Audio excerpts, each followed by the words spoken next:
জাহাঙ্গীরনগর বিশ্ববিদ্যালয় কেন্দ্রীয় ছাত্র সংসদ ডাকসু নির্বাচনে ভিপি পদে জয়লাভ করেছেন স্বতন্ত্র শিক্ষার্থী সম্মেলন প্যানেলের প্রার্থী আব্দুর রশিদ জিতু। জয়ের পর থেকেই আলোচনায় উঠে এসেছেন তিনি।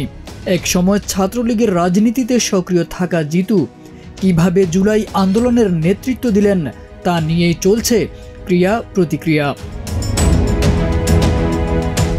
জিতু তুলনামূলক সাহিত্য ও সংস্কৃতি ইনস্টিটিউটের ৪৭তম ব্যাচের শিক্ষার্থী। একসময় বিশ্ববিদ্যালয়ের ছাত্রলীগের সদস্য ছিলেন। জুলাই গণঅভ্যুত্থানের সময় পদত্যাগ করেন তিনি।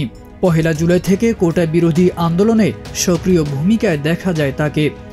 এক পর্যায়ে বৈষম্য বিরোধী আন্দোলনের অন্যতম সমন্বয়ক হয়ে ওঠেন তিনি।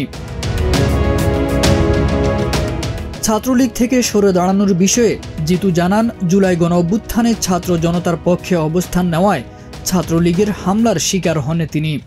বিবেকবোধ থেকে দেশের স্বার্থে ছাত্রলীগের রাজনীতি থেকে সরে দাঁড়ান।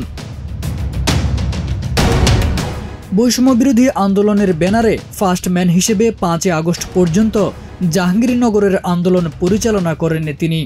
বর্তমানে গণঅভ্যুত্থান রক্ষা আন্দোলন নামে একটি প্ল্যাটফর্মের নেতৃত্ব দিচ্ছেন, যেখান থেকে ক্যাম্পাসের বিভিন্ন কর্মসূচিতে অংশ নেন জিতু। বৈষম্য বিরোধী ছাত্র আন্দোলনের কেন্দ্রীয় সমন্বয়কের দায়িত্ব পালন করা জিতু গত বছরের ৩রা অক্টোবর এই প্ল্যাটফর্ম থেকে পদত্যাগ করেন। সেই সময় বৈষম্য বিরোধী ছাত্র আন্দোলনের সমন্বয়কদের বিরুদ্ধে সরকারি দলের মতো আচরণ ও গণঅভ্যুত্থানের স্পিরিটের বিরুদ্ধে কাজে যুক্ত থাকার অভিযোগ তুলে তিনি পদত্যাগ করেন।